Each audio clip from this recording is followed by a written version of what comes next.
Japan के पूर्व प्रधानमंत्री शिंजो आबे की हत्या हो गई है। इस सदी की यह सबसे बड़ी राजनीतिक हत्या बताया जा रहा है। देश दुनिया में ऐसी कई राजनीतिक हत्याएं हुई हैं जिससे पूरी दुनिया सहम गई। इस लिस्ट में महात्मा गांधी, इंदिरा गांधी, अब्राहम लिंकन जैसे कई नाम शामिल हैं। आइए इन घटनाक्रमों पर एक नज़र डालते हैं। अब्राहम लिंकन, ये नाम किसने नहीं सुना होगा। हमारे देश की किताबों में भी इनके बारे में पढ़ाया जाता है। ये अमेरिका के राष्ट्रपति थे। साल 1865 में इनकी हत्या हो गई। आवर अमेरिकन कजिन नाम की एक ड्रामा वो देखने के लिए गए हुए थे।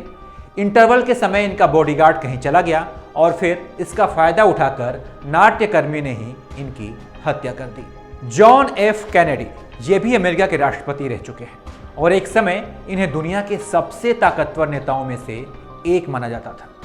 टेक्सास में एक रैली कर रहे थे, हाथ जोड़कर जनता का अभिवादन स्वीकार कर रहे थे।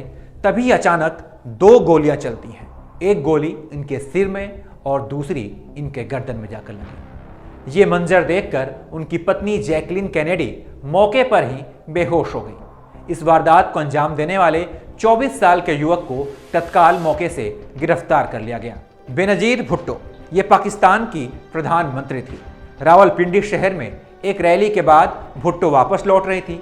तभी एक शख्स उनकी कार के पास आ पहुंचा। उसने भुट्टो के गर्दन में गोली मार दी और फिर खुद को भी बम से उड़ा दिया। इस घटना में करीब 20 लोगों की जान गई। इस घटना के बाद पाकिस्तान में अफरा तफरी का माहौल मच गया।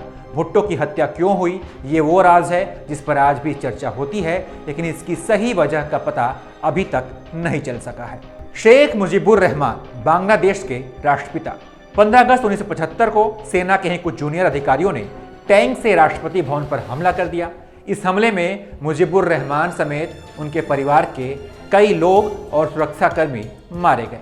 मार्टिन लूथर किंग जूनियर यानी MLK जूनियर, अमेरिका में नस्लभेद के खिलाफ आवाज उठाने वाले दुनिया के लोकप्रिय नेता थे। लोग इन्हें अमेरिका का गांधी भी कहते थे।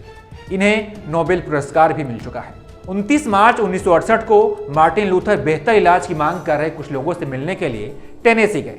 इसके बाद 3 अप्रैल को वहां उन्होंने एक भाषण दिया और भाषण की अगली सुबह यानी 4 अप्रैल को वो होटल के कमरे की बालकनी के बाहर खड़े थे। तभी एक गोली चली और उनकी जिंदगी खामोश हो गई। महात्मा गांधी, भारतीय इतिहास का सबसे बड़ा चेहरा, जिन्हें आजादी की लड़ाई का सबसे बड़ा नायक माना जाता है। 30 जनवरी 1948 को उनकी गोली मारकर हत्या कर दी गई। हर रोज की तरह वो शाम की प्रार्थना के लिए जा रहे थे।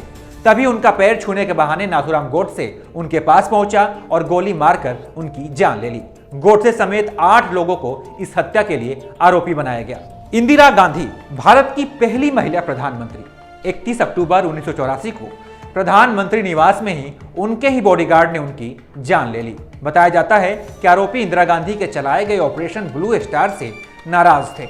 हत्या में शामिल आरोपी केतवंत सिंह और नाहर सिंह को फांसी दे दी गई। राजीव गांधी स्वतंत्र भारत के बड़े नामों में से एक थे। एक ऐसा युवा प्रधानमंत्री जिसे लाखों युवा अपना आदर्श मानते थे। तमिलनाडु के श्री पेरम्बदूर में उनकी रैली थी। खचाखच भीड़ थी। तभी इस भीड़ में शामिल एक महिला उन्हें माला पहनाना चाहती थी। बॉडीगार्ड ने उस महिला को रोका, लेकिन राजीव गांधी ने खुद उस महिला को अपने पास बुला लिया। महिला ने माला पहनाया और जैसे ही वह उनके पैर छूने के लिए नीचे झुकी, अचानक से बम ब्लास्ट हो गया और फिर राजीव गांधी की जान चली गई। तो अब कुछ ऐसी ही वारदात जापान में हुई है। पूर्व प्रधानमंत्री शिंजो आबे की हत्या कर दी गई। एक बार फिर पूरी दुनिया में शोक की लहर है। तो फिलहाल इस वीडियो में इतना ही। बाकी तमाम अपडेट्स के लिए बने रहिए आप ABP लाइव के साथ।